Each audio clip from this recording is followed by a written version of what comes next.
ಕಳೆ ಹೊಡೆಯೋ ಮಿಷಿನ್ ಗೆ ನಾವೊಂದು ಟ್ರಾಲಿ ಮಾಡೋಣ ಅಂತ ಹೇಳಿ ಸ್ಟಾರ್ಟ್ ಮಾಡಿದ್ವಿ ನಾವು. ಸೊ ಅದಾದ್ಮೇಲೆ ನಾವೊಂದು ಫಸ್ಟ್ ಒಂದು 10 ಜನ ರೈತರಿಗೆ ಕೊಟ್ವಿ ನಾವು. ಅಲ್ಲಿಂದ ತುಂಬಾ ರೆಸ್ಪಾನ್ಸ್ ಚೆನ್ನಾಗಾಯ್ತು. ಇವಾಗ ನಾವು 10,000ದಿಂದ 12,000 ಪೀಸಸ್ ಆಲ್ರೆಡಿ ಕೊಟ್ಟಿದ್ವಿ ಸರ್ 5 ವರ್ಷದ. ಟ್ರಾನ್ಸ್ಪೋರ್ಟೇಷನ್ ಅವ್ರ ಮನೆ ತನಕ ಹೋಗೋದು ಸೇರಿ 3,800 ರೂಪಾಯಿ ನಾವು ಕೊಡ್ತಾ ಇದೀವಿ ಸರ್. ನಾವು ಬರೀ 3,800 ರೂಪಾಯಿ 3,800 ರೂಪಾಯಿ ಕನ್ಯಾಕುಮಾರಿ ಎಲ್ಲಾ ಕಡೆಗೂ ನಾವು ಸಪ್ಲೈ ಮಾಡ್ತಾ ಇದ್ದೀವಿ. ಈ ರೇಷ್ಮೆ ಸುತ್ತ ಕ್ಲೀನ್ ಮಾಡಕ್ಕಾಗ್ಲಿ, ಆಮೇಲೆ ಈ ತೆಂಗಿನ ಸುತ್ತ ಕ್ಲೀನ್ ಮಾಡಕ್ಕೆ, ಅಡಿಕೆ, ಪ್ರತಿಯೊಂದು ತೋಟದ ಬೆಳೆಗಳಿಗೆ ಆಗುತ್ತೆ ಸರ್. ಎಲ್ಲದಕ್ಕೂ ಆಗುತ್ತೆ. ಬ್ರಷ್ ಕಟರ್ ಇದೆ ಅಂದ್ರೆ ಸಾಕು, ಅವ್ರಿಗೆ ನಾವು ಟ್ರಾಲಿ ಸಪ್ಲೈ ಮಾಡಿ. ಒಂದು ಮೇಜರ್ ಆಗಿ ರೈತರಿಗೆ ಮಾಡುವಂತ ಕೆಲಸ ಮಾಡ್ಲೇಬೇಕು, ಆದ್ರೆ ಸುಲಭವಾಗಿ ಮಾಡ್ಲಿ, ಆಯಾಸ ಇಲ್ಲದೆ ಒಂದು ಸುಲಭವಾಗಿ ಮಾಡ್ಲಿ. ಅವ್ರು ಇವಾಗ 8 ಗಂಟೆ ಕೆಲಸ ಮಾಡುವಷ್ಟು ಸುಸ್ತನ್ನ ಅವರು ಆರಾಮಾಗಿ ಇದರಲ್ಲಿ 1 ಗಂಟೆಯಲ್ಲಿ ಕೆಲಸ ಮಾಡ್ಕೊಬಹುದು ಸರ್. ಇರ್ಬೋದು, ಏಜ್ ಆದರ್ ಇರ್ಬೋದು, ಇನ್ನು ಮಕ್ಳು ಇರ್ಬೋದು, ಇವ್ರು ಯಾರೇ ಇಲ್ಲ ಅಲ್ವಾ, ಆರಾಮಾಗಿ ಈ ತರ ಮಾಡ್ಕೊಂಡು ಬ್ರಷ್ ಕಟ್, ಈ ತರ ಸೈಡ್ ಪ್ಯಾಕ್ ಬ್ರಷ್ ಕಟ್ರಿಗೂ ಟ್ರಾಲಿ ಇದೆ, ಬ್ಯಾಕ್ ಪ್ಯಾಕ್ ಬೆನ್ನಿಗೆ ಹಾಕೊಂಡು ಹೊಡೆಯೋ ಮಿಷಿನ್ಗೂ ಟ್ರಾಲಿ ಇದೆ ಸರ್. ಟ್ರಾಲಿ ಇದೆ. ಅವರಿಗೆ ಬ್ರಷ್ ಕಟ್ರ್ ಇದ್ರೆ ಸಾಕು, ಟ್ರಾಲಿ ನಾವು ಮ್ಯಾನುಫ್ಯಾಕ್ಚರ್. ಸರ್ ನಮಸ್ತೆ. ಸರ್ ನಮಸ್ಕಾರ ಸರ್. ಸರಿಗ ನಿಮ್ಮ ಹತ್ರ ಬಂದಿದ್ದೀನಿ ನಾನು. ಟ್ರಾಲಿ ಮಾಡಲ್ ಬ್ರಷ್ ಕಟ್ರ್ ಅಂದ್ರೆ ಸೊ ಈಗಂತೂ ಮಳೆಗಾಲ ನಡೀತಾ ಇದೆ, ಪ್ರತಿಯೊಬ್ಬರು ರೈತರಿಗೂ ಅನುಕೂಲವಾಗುವಂತ ಮಷಿನ್. ಅದನ್ನ ಸರ್ ನೀವೇ ಅದನ್ನ ಪರಿಚಯಿಸಿದ್ರಿ ಕರ್ನಾಟಕದಲ್ಲಿ ಅಂತ ಕೇಳ್ಪಟ್ಟೆ. ಸೊ ನಿಮ್ಮಿಂದ ಒಂದು ಸಂದರ್ಶನ ಮಾಡಿದ್ರೆ ರೈತರಿಗೆ ಅನುಕೂಲ ಆಗುತ್ತೆ ಅನ್ನೋದೇ ಸೊ ನನ್ನ ವಿಚಾರ. ನಿಮ್ ಪರಿಚಯ ಎಲ್ಲ ತಿಳಿಸ್ಕೊಡಿ ಸರ್. ಖಂಡಿತ ಸರ್. ನನ್ನ ಹೆಸರು ಗೌರವ್ ಅಂತ, ಇವರು ಅರವಿಂದ್ ಅಂತ.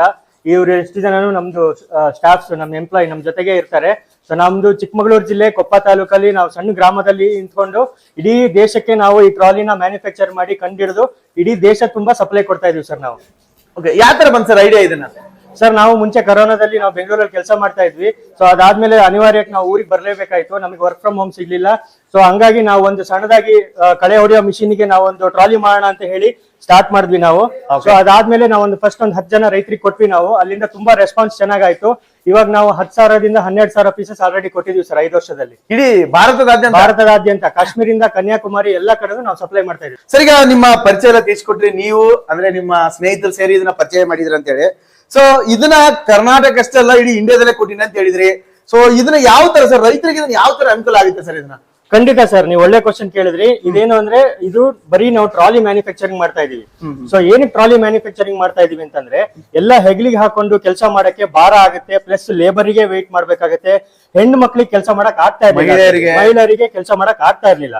ಸೊ ಅದೊಂದು ರೀಸನ್ ಗೆ ಇದ್ರಲ್ಲಿ ಟ್ರಾಲಿನ ನಮ್ಮ ಹತ್ರ ಇರುವಂತ ಮಿಷಿನ್ ಅನ್ನ ಟ್ರಾಲಿಗೆ ನಾವು ಫಿಟ್ ಮಾಡ್ಕೊಂಡ್ರೆ ಈ ತರ ಕೊಡ್ತೀರಿ ನೀವು? ಹೌದು, ಈ ತರ ಮಷಿನ್ ಅವ್ರ ಹತ್ರ ಇರುವಂತ ಬ್ರಷ್ ಕಟ್ರೆ ಫಿಟ್ ಮಾಡ್ಕೋಬಹುದು. ಖಂಡಿತ ಸರ್. ಓಕೆ. ಸೊ ಅದ್ರಲ್ಲಿ ಮೇಜರ್ ಆಗಿ ಏನಾಗುತ್ತೆ ಅಂದ್ರೆ ಅವರಿಗೆ ವೆಯ್ಟ್ ವೈಬ್ರೇಷನ್ ದೊಡ್ಡ ಸಮಸ್ಯೆ ಸರ್. ಹೌದು, ಯಾವುದೇ ಅದೇ ಅಂತಾರೆ, ಬರೀ ವೈಬ್ರೇಷನ್ ಬರುತ್ತೆ ಸರ್, 1 ಗಂಟೆ ಕೆಲಸ ಮಾಡಿದ್ರೆ ಆಯಾಸ ಆಗುತ್ತೆ ಅಂತಿರ್ತಾರೆ. ಖಂಡಿತ ಸರ್.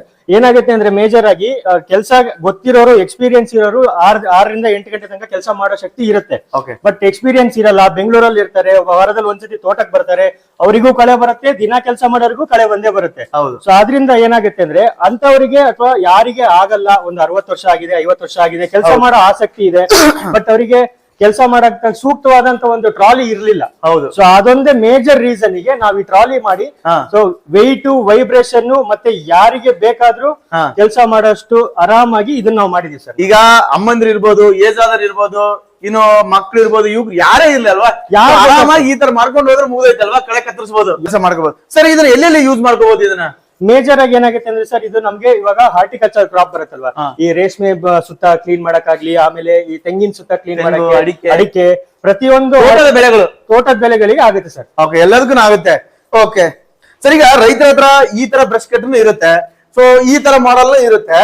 ಸೊ ಅವ್ರೇನು ಈ ಒಂದು ಟ್ರಾಲಿಗೆ ಎಲ್ಲಾ ತರ ಮಾಡಲ್ ಅಟ್ಯಾಚ್ಮೆಂಟ್ ಮಾಡ್ಕೋಬಹುದಾ, ಏನ್ ರಿಸ್ಟ್ರಿಕ್ಷನ್ ಇದೆ? ಖಂಡಿತ ಸರ್. ಇದು ಸೈಡ್ ಪ್ಯಾಕ್ ಬ್ರಷ್ ಕಟರ್ ಅಂತ ಕರಿತೀವಿ ನಾವು, ಅದು ಬ್ಯಾಕ್ ಪ್ಯಾಕ್ ಬ್ರಷ್ ಕಟರ್ ಅಂತ ಕರಿತೀವಿ. ಇದು ಬ್ಯಾಕ್ ಪ್ಯಾಕ್, ಇದು ಬ್ಯಾಕ್ ಪ್ಯಾಕ್. ಓಕೆ, ಇದು ನಿಮಗೆ ಏನಾಗುತ್ತೆ ಅಂದ್ರೆ ಇದಕ್ಕೆ ಸಪರೇಟ್ ಟ್ರಾಲಿ ಇರುತ್ತೆ.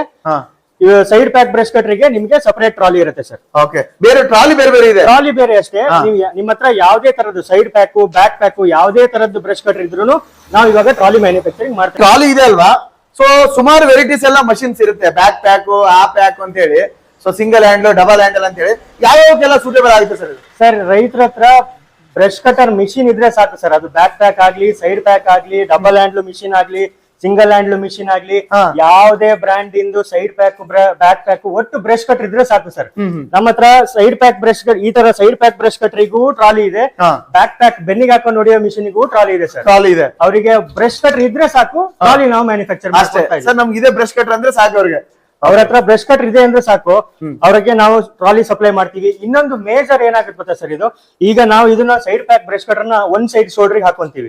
ಒಂದ್ ಸೈಡ್ ಶೋಲ್ಡರ್ ಹಾಕೊಂಡಾಗ ಏನಾಗುತ್ತೆ ಅಂದ್ರೆ ತುಂಬಾ ವೈಬ್ರೇಷನ್ ಬರುತ್ತೆ ಎದೆ ಬೇನೆ ಅಂತಾರೆ. ಹೌದು. ಆಮೇಲೆ ಇಲ್ಲೇ ನೀವು ನೋಡ್ಬೋದು, ಇಂಜಿನ್ ಇಲ್ಲೇ ಇರುತ್ತೆ, ಹೀಟ್ ಸಿಕ್ಕಾಪಟ್ಟೆ ಆಗುತ್ತೆ ಇಂಜಿನ್ಗಳು. ಇಂಜಿನ್ ಹೀಟರ್ ಆಗಿ ಏನಾಗುತ್ತೆ, ಅಕಸ್ಮಾತ್ ಆಗಿ ಏನಾದ್ರೂ ಗೊತ್ತಿಲ್ಲದೆ ನಾವ್ ಈ ತರ ಮೂವ್ ಮಾಡಿದಾಗ ಇಲ್ಲಿಷ್ಟು ಜಾಗ ಸುಟ್ಟೋಗೋ ಚಾನ್ಸಸ್ ಇರುತ್ತೆ ಸರ್. ಅದೇ ನೀವು ಟ್ರಾಲಿಗೆ ಹಾಕೊಂಡಾಗ ನೋಡಿ ಸರ್, ನೀವು ಇಂಜಿನ್ ಅಲ್ಲಿ ಇಲ್ಲಿದೆ ಆರಾಮಾಗಿ ಮಾಡ್ಕೊಂಡು ಹೋಗೋದಲ್ವಾ ಈ ತರ ಹಿಂಗೆ ಸಣ್ಣ ಮಕ್ಳು ಸೈಕಲ್ ಹೋಗ್ಬೋದು ಸರ್. ಓಕೆ ಸರ್, ಈಗ ಮುಖ್ಯವಾಗಿ ನಮ್ ರೈತರಿಗೆ ಒಂದು ಏನ್ ಉದ್ದೇಶ ಸರ್ ಇದನ್ನ ಪರ್ಚೇಸ್ ಇದು? ಸರ್ ಇವಾಗ ರೈತರ ಹತ್ರ ಯಾವ್ದೇ ತರದ್ದು ಮಿಷಿನ್ ಗಳಾದ್ರೂ ಇರ್ಲಿ ಸರ್, ಆದ್ರೆ ಎಲ್ಲಾ ಮಿಷಿನ್ ಗಳು ಅವ್ರು ಹೆಗ್ಲಿಗೆ ಹಾಕೊಬೇಕು ಅಥವಾ ಹಿಡ್ಕೊಂಡೇ ಕೆಲಸ ಮಾಡ್ಬೇಕು, ಅವ್ರಿಗೆ ಸ್ವಲ್ಪ ಕಷ್ಟ ಆಗ್ತಿದೆ ಸರ್. ಅದು ಮೇಜರ್ ಆಗಿ ಏನಾಗುತ್ತೆ ಅಂದ್ರೆ ವೆಯ್ಟ್ ವೈಬ್ರೇಷನ್ ಕಳೆ ಹೊಡೆಯೋದಕ್ಕೆ ಎಲ್ಲರಿಗೂ ಕಷ್ಟ ಆಗ್ತಿದೆ.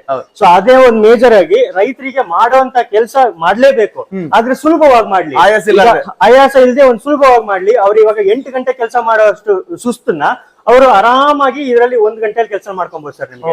ಸೊ ಇಡೀ ದಿನ ರೈತ ಇಡೀ ದಿನ ತೋಟದಲ್ಲಿ ಬ್ರಷ್ ಕಟರ್ ಕಳೆ ಹಿಡ್ಕೊಂಡು ಕಳೆ ಹೊಡಿಬಹುದು ಸರ್. ಅವ್ನಿಗೆ ಸುಸ್ತು ಅನ್ನೋದೇ ಆಗಲ್ಲ ಸರ್, ಆಗಲ್ಲ ಸರ್. ಆತರ ಇದು 1 ಗಂಟೆಯಲ್ಲಿ ಸುಸ್ತಾಗಿ ಬಿಡ್ತಾನೆ ಸರ್. ಇದು ಆಟೋಮೆಟಿಕ್ ಸರ್, ಇದು ಮಿಷಿನ್ ವೈಬ್ರೇಷನ್ ಇದ್ದೇ ಇರುತ್ತೆ. ಎಷ್ಟೊತ್ತು ಅಂತ ನಾನು ಹಿಡ್ಕೊಂಡು ಕೆಲಸ ಮಾಡ್ಲಿ ಸರ್ ನಾನು. ಇದ್ರಲ್ಲಾದ್ರೆ ಆತರ ಅಲ್ಲ, ಆಯಾಸನೇ ಈ ಟ್ರಾಲಿ ಮಾಡಲ್ ಬ್ರಷ್ ಕಟರ್ ಗೆ ಅಟ್ಯಾಚ್ ಮಾಡಿದ್ಮೇಲೆ ಇದಕ್ಕೆ ಸೇಫ್ಟಿ ವೈಸ್ ಯಾವ ತರ ಸರ್? ಈಗ ಅದಕ್ಕೆ ಅಂತಂದ್ರೆ ಕಣ್ಣಿಗೆ ಹಾಕೊಂತಾರೆ, ಎಲ್ಲ ಬಾಡಿಯಲ್ಲಿ ಹಾಕೊಂತಾರೆ.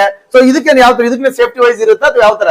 ಈಗ ನೀವು ಇಲ್ಲೇ ನೋಡ್ಬೋದು ಸರ್. ನೀವು ಈಗ ನಾನು ಹಾಕೊಂಡಿದೀನಿ, ನೀವು ಇಲ್ಲಿ ನಿಂತಿದ್ದೀರಾ, ಸೊ ಇಲ್ಲೇ ಅಲ್ಲೇ ಇಡಿ ಸರ್, ತೋರಿಸ್ತೀನಿ. ಈಗ ನಾನು ಇಲ್ಲಿದ್ದೀನಿ, ಸೊ ನೀವು ಅಲ್ಲಿದ್ದೀರಾ. ಸೊ ಹಾರೋ ಪ್ರಮಾಣ ನಾನು ಮ್ಯಾನ್ಯುವಲ್ ಇಟ್ಕೊಂಡಾಗ ನನಗೆ ಜಾಸ್ತಿ ಆಗುತ್ತೆ, ಹತ್ರ ಆಗುತ್ತೆ. ಮತ್ತೆ ನಾನು ಎಲ್ಲಾ ತರದ್ದು ಸೇಫ್ಟಿ ಗೇರ್ಸ್ ಹಾಕೊಂಡ್ಲೇಬೇಕಾಗತ್ತೆ. ಅದೇ ನೀವೀಗ ಇಲ್ಲಿ ಕಟ್ಟಾಗೋ ಜಾಗದಿಂದ 8 ಅಡಿ ದೂರದಲ್ಲಿ ಇದ್ರೆ ಸರ್, ನಿಮಗೆ ಹಾರೋ ಪ್ರಮಾಣ ನಿಮಗೆ 90% ಕಡಿಮೆ ಆಗುತ್ತೆ. ಅದಲ್ದೇನೆ ಇದು ಇಂಜಿನ್ ಹೀಟ್ ಆಗುತ್ತೆ. ನನಗೆ ಇಲ್ಲಿ ಏನಾದ್ರು ತಾಗಿದ್ರೆ ನನಗೆ ಸುಟ್ಟೋಗುತ್ತೆ. ನಿಮಗೆ ಇಂಜಿನ್ ತಾಗೋ ಸಮಸ್ಯೆನೂ ಇಲ್ಲ. ಆಮೇಲೆ ಇಲ್ಲಿನ ಸೇಫ್ಟಿ ವೈಸ್ ಕೊಟ್ಟಿರ್ತಾರೆ. ನಿಮಗೆ ಇದು ಸ್ಮೋಕ್ ಗಾರ್ಡ್ ಅಂತ ಸರ್. ಇದು ಸ್ಮೋಕ್ ಗಾರ್ಡ್ ಏನ್ ಮಾಡುತ್ತೆ ಅಂದ್ರೆ ನಿಮಗೆ ಹೊಗೆ ಬಂದಾಗ ಮುಖಕ್ಕೆ ಕಣ್ಣಿಗೆ ಬರಬಾರ್ದು, ಡಿಸ್ಟ್ರಿಬ್ಯೂಟ್ ಆಗಿ ಹೋಗುತ್ತೆ ಸರ್. ಓಕೆ.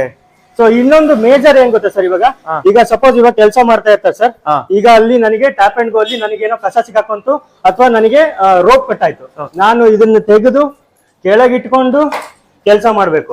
ಅದೇ ಇದ್ರಲ್ಲಾದ್ರೆ ಹಿಂಗ್ ಮಾಡ್ಕೊಂಡ್ರೆ ಮುಖದ ಹೈಟಿಗೆ ಬರುತ್ತೆ ಸರ್. ಇಷ್ಟೇ, ತುಂಬಾ ಸಿಂಪಲ್.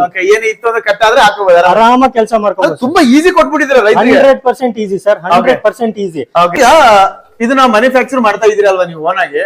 ಸೊ ಡ್ಯೂರಬಿಲಿಟಿ ಯಾವ ತರ ಸರ್? ಈಗ ಟೈರ್ ಆಗಿರ್ಬೋದು, ಬಾಡಿ ಆಗಿರ್ಬೋದು, ರೈತರಿಗೆ ವಾರಂಟಿ ಗ್ಯಾರಂಟಿ ಸರ್ವಿಸ್ ಏನಿದೆ ಸರ್? ನಿಮಗೆ ಮೇಜರ್ ಆಗಿ ಸರ್ ಇದು ನಿಮಗೆ ಡಬಲ್ ಕೋಟ್ ಪೇಂಟ್ ಆಗುತ್ತೆ ಸರ್. ಇದು ಸ್ಟೀಲ್ ರಿಮ್ಸ್ ಬರೋದು. ಇದ್ರ ಮೇಲ್ಗಡೆ ನಾವು ಮತ್ತೊಂದ್ಸತಿ ಪೌಡರ್ ಕೋಟಿಂಗ್ ಮಾಡಿಸ್ತೀವಿ ಸರ್. ಏನಕ್ಕೆ ಮಾಡಿಸ್ತೀವಿ ಅಂದ್ರೆ ನಾವು ಕಳೆ ಹೊಡೆಯೋದು ಮಳೆಗಾಲದಲ್ಲೇ, ರಸ್ಟ್ ಬರಬಾರ್ದು. ಸೊ ಅದೇ ಒಂದು ರೀಸನ್ ಗೆ ಡಬಲ್ ಕೋಟ್ ಪೇಂಟ್ ಮಾಡ್ತೀವಿ ಸರ್ ನಾವು ಇದಕ್ಕೆ. ಇದ್ರ ಒಳಗಡೆ ಸ್ಟೀಲ್ ಇರುತ್ತೆ, ಪ್ಲಸ್ ನಾವು ರಿಮ್ಮಿಗೆ ಡಬಲ್ ಕೋಟ್ ಪೇಂಟ್ ಮಾಡಿಸ್ತೀವಿ. ಆಮೇಲೆ ಇನ್ನೊಂದು ಇದ್ರಲ್ಲಿ ಏನಾಗುತ್ತೆ ಅಂದ್ರೆ ಇದು ಟ್ಯೂಬ್ಲೆಸ್ ಟೈರ್. ಟ್ಯೂಬ್ಲೆಸ್ ಪಂಚರ್ ಆಗಲ್ಲ, ನಿಮ್ಗೆ ಗಾಳಿ ಹಾಕ್ಬೇಕು ಅಂತ ಇಲ್ಲ, ಏನು ಇಲ್ಲ. ಸೊ ನಿಮಗೆ ಏನಾಗುತ್ತೆ ಅಂದ್ರೆ ಮೇಜರ್ ಆಗಿ ಇದು ಸ್ಪಾಂಜ್ ಟೈರ್. ಇದು ಸವಿಬೇಕೇ ಹೊರತು ನಿಮಗೆ ಹಾಳಾಗಲ್ಲ, ಯಾವುದೇ ಕಾರಣಕ್ಕೂ ಹಾಳಾಗಲ್ಲ ಸರ್. ಸರ್ ಈಗ ಇಷ್ಟೆಲ್ಲ ಕೊಡ್ತಾ ಇದ್ರಿ ನೀವು, ಸೊ ರೈತರಿಗೆ ಅನ್ಸುತ್ತೆ ಏನ್ ಸರ್ ರೇಟ್ ಅಲ್ಲಿ ಇರ್ಬೋದು ಇದನ್ನ ಅಂತ ಹೇಳಿ, ಯಾವ ತರ ಕೊಡ್ತಾ ಇದೀವಿ ಸರ್ ಅವ್ರಿಗೆ? ಖಂಡಿತ ಸರ್, ನಾವು ಕಂಪ್ಲೀಟ್ ಆಗಿ ಎಲ್ಲ ಸೇರಿ ಅವರಿಗೆ ಟ್ರಾನ್ಸ್ಪೋರ್ಟೇಶನ್ ಅವ್ರ ಮನೆ ತನಕ ಹೋಗೋದು ಸೇರಿ 3800 ರೂಪಾಯಿ ನಾವು ಕೊಡ್ತಾ ಇದೀವಿ ಸರ್. ನಾವು ಬರೇ 3800 ರೂಪಾಯಿ, 3800 ರೂಪಾಯಿ, 300 ರೂಪೀಸ್ ಅಡ್ವಾನ್ಸ್ ಪೇ ಮಾಡ್ಬೇಕು. ಅಕಸ್ಮಾತ್ ಅವ್ರ ಏನಾದ್ರು ಇಸ್ಕೊಂಡ್ಲಿಲ್ಲ ಅಂದ್ರೆ ಅದು ವಾಪಸ್ ಹೋಗಿದ್ದು ಬಂದಿದ್ದು ಖರ್ಚು ನಮಗೆ ಬರುತ್ತೆ ಅನ್ನೋ ಒಂದು ರೀಸನಿಂಗ್ ಮಾತ್ರ ಅದು 3800 ರೂಪಾಯಿ ಇನ್ಕ್ಲೂಡ್ ಇರುತ್ತೆ, ಎಲ್ಲ ಇನ್ಕ್ಲೂಡಿಂಗ್ ಆಗಿರುತ್ತೆ. 3000 ಅಡ್ವಾನ್ಸ್ ಮಾಡಿದ್ರೆ 3500 ಬಂದ್ರೆ ಕೊಟ್ರೆ ಸಾಕು ಸರ್. ಆ ರೇಟ್ ಅಲ್ಲಿ ಕೊಡ್ತಾ ಇದ್ದೀರಿ ಅಂತಂದ್ರೆ ಹೆಂಗ್ ಸರ್ ಇದ್ರದ್ದು? ಏನು ಹೆಂಗ್ ಅನ್ಸುತ್ತೆ ನಿಮ್ಗೆ? ವರ್ಕೌಟ್ ಆಗುತ್ತೆ ಇಲ್ಲ ಇದನ್ನ? ಸರ್ ಇದು ನಮ್ಗೆ ನಾವೇ ಡೈರೆಕ್ಟ್ ಮ್ಯಾನುಫ್ಯಾಕ್ಚರ್ ಆಗಿರೋದ್ರಿಂದ ನಾವ್ ಇದರಲ್ಲಿ ಮಿನಿಮಮ್ ಮಾರ್ಜಿನ್ ಇಟ್ಕೊಂಡು ನಾವು ರೈತರಿಗೆ ನಾವು ಒಳ್ಳೇದಾಗ್ಲಿ ಅಥವಾ ಹೆಲ್ಪ್ ಆಗ್ಲಿ ಅಂತ ಒಂದು ಒಳ್ಳೆ ಉದ್ದೇಶ ಇಟ್ಕೊಂಡು ನಾವು ಮ್ಯಾನುಫ್ಯಾಕ್ಚರಿಂಗ್ ಮಾಡ್ತಾ ಇದೀವಿ. ಯಾವುದೇ ಜಿಲ್ಲೆಯಲ್ಲಿ, ಯಾವುದೇ ಮೂಲೆಯಲ್ಲಿ, ಹಳ್ಳಿಯಲ್ಲಿ ಇದ್ರೆ ಕಳ್ಸಿಕೊಡ್ತಾರಲ್ವಾ? ಎಲ್ಲೇ ಇದ್ರು, ಇಡೀ ಇಂಡಿಯಾದಲ್ಲಿ ಎಲ್ಲೇ ಇದ್ರು ನಾವು ಎಲ್ಲ ಕಡೆಗೂ ನಾವು ಡೆಲಿವರಿ ಮಾಡ್ತೀವಿ ಸರ್. ಇದ್ರದ್ದು ಈಗಂತ ಸೀಸನ್ ಇದೆ, ಸೊ ರೆಸ್ಪಾನ್ಸ್ ಯಾವ ತರ ಇದೆ ಸರ್ ಈ ಒಂದು ಟ್ರಾಲಿ ಮಾಡೋದೆಲ್ಲ? ಸರ್ ರೆಸ್ಪಾನ್ಸ್ ಯಾವ ರೀತಿ ಇದೆ ಅಂತ ಹೇಳಿದ್ರೆ, ನಮಗೆ ಸಿಕ್ಕಾಪಟ್ಟೆ ಫೋನ್ ಬರುತ್ತೆ ಸರ್. ಒಬ್ರು ರೈತರ ಹತ್ರ ಫೋನ್ ಮಾಡ್ಬೇಕಾದ್ರೆ ಇನ್ನೊಬ್ರಿಗೆ ವೇಟಿಂಗ್ ಅಂತ ಬರಲ್ಲ, ಎಂಗೇಜ್ ಅಂತ ಬರುತ್ತೆ. ಸೊ ಅದಕ್ಕೆ ಏನ್ ಮಾಡಿ ಅಂದ್ರೆ ಅದು ನಾವು ಕೆಳಗಡೆ ನಂಬರ್ ಕೊಟ್ಟಿದೀವಲ್ಲ ಸರ್, ಆ ನಂಬರ್ಗೆ ಅವ್ರೊಂದು ವಾಟ್ಸ್ಆಪ್ ಮೆಸೇಜ್ ಮಾಡಿದ್ರೆ ಸಾಕು, 100% ಕಂಪ್ಲೀಟ್ ಡೀಟೇಲ್ ನಾವು ಕಳಿಸ್ಕೊಡ್ತೀವಿ. ಯಾಕಂದ್ರೆ ಇದನ್ನ ಮಾಡಿರೋದೇ ರೈತರಿಗೋಸ್ಕರ. ರೈತರಿಗೆ ಇದು ಸದುಪಯೋಗ ಆಗ್ಲಿ ಅಂತ ಹೇಳಿ ವಾಟ್ಸ್ಆಪ್ ಅಲ್ಲಿ ಅಕಸ್ಮಾತ್ ಫೋನ್ ಸಿಗ್ಲಿಲ್ಲ ಅಂದ್ರೆ ಇಮಿಡಿಯೇಟ್ ಆಗಿ ಒಂದು ವಾಟ್ಸ್ಆಪ್ ಅಲ್ಲಿ ಹಾಯ್ ಅಂತ ಒಂದು ಮೆಸೇಜ್ ಹಾಕಿದ್ರೆ ಸಾಕು ಸರ್. ಅದ ತಕ್ಷಣ ನಿಮಗೆ ಎಲ್ಲಾ ಡೀಟೇಲ್ಸ್ ಬರುತ್ತೆ ಸರ್. A to Z ಎಲ್ಲ A to Z ಬರುತ್ತೆ. ಸೊ ಒಂದ್ಸರಿ ಕಾಲ್ ಕನೆಕ್ಟ್ ಆಗಲ್ಲ ಅಂದ್ರೆ ವಾಟ್ಸ್ಆಪ್ ಹಾಕಿದ್ರೆ ಮುಗಿದೈತಲ್ಲ? ಅಷ್ಟೇ ಸರ್, ಅಷ್ಟೇ. ಓಕೆ. ಸೊ ಯಾವ ತರ ರೆಸ್ಪಾನ್ಸ್ ಎಲ್ಲ ಕೊಡಕ್ ಆಗ್ತಿಲ್ಲ ಅಂತ ಹೇಳಿ ಹೆಂಗ್ ನಡೀತಾ ಇದೆ ಸೀಸನ್? 100% ಸರ್. ಇವಾಗ ಏನಾಗ್ತಿದೆ ಅಂದ್ರೆ ನಮ್ಗೆ ಆರ್ಡರ್ಸ್ ಜಾಸ್ತಿ ಇದೆ. ನಾವು ಸಣ್ಣ ಊರಲ್ಲಿ ಕೂತಿರೋದ್ರಿಂದ ನಮಗೆ ಮ್ಯಾನುಫ್ಯಾಕ್ಚರಿಂಗ್ ಮಾಡೋದು ಸ್ವಲ್ಪ ಚಾಲೆಂಜಿಂಗ್ ಆಗಿದೆ ಸರ್. ಸೊ ಹಂಗಾಗಿ ಆರ್ಡರ್ ನ ಮ್ಯಾಚ್ ಮಾಡಕ್ಕೋಸ್ಕರ ನಾವು ಬಹಳ ಪ್ರಯತ್ನ ಪಡ್ತಾ ಇದೀವಿ ಸರ್. ಅದನ್ನು ನಮ್ ರೈತರಿಗೆ ಬಿಟ್ಟು ಕೊಡೋಕೋಬೇಡಿ ಸರ್, ಯಾರಿಗೆ ಕೇಳಿದ್ರು ಕಳಿಸ್ಕೊಡಿ. ಓಕೆನಾ? 100% ಸರ್. ಮಾಡಿರೋ ರೈತರಿಗೆ ಹತ್ರ ಬಂದಿದ್ದೀನಿ. ಸೊ ನಿಮ್ಮ ಮಲ್ನಾಡಿಗೆ ಬಂದು ತುಂಬಾ ಖುಷಿ ಅನ್ಸಿತ್ತು ನನಗೆ ಟೈಮ್ ಕೊಟ್ಟಿದ್ದಕ್ಕೆ. ಬಹಳ ಖುಷಿ ಆಗಿತ್ತು ಸರ್. ನೀವು ಬಂದಿದ್ದು ಅಷ್ಟು ದೂರದಿಂದ ಬಂದಿದ್ದೆ ನಮ್ಗೊಂಥರ ಬಹಳ ಖುಷಿ ಆಗುತ್ತೆ. ರೈತರಿಗೆ ಅನುಕೂಲ ಆಗ್ಲಿ ಅಂತ ನಿಮ್ದೊಂದು ಕಾಳಜಿ ಇದೆಯಲ್ಲ ಸರ್, ಖಂಡಿತ ತುಂಬಾ ಖುಷಿ ಆಗುತ್ತೆ ಸರ್ ನಮಗೆ. ಓಕೆ ಸರ್, ಥ್ಯಾಂಕ್ ಯು, ನಮಸ್ತೆ. Yes sir, thank you so much sir. Thank you sir.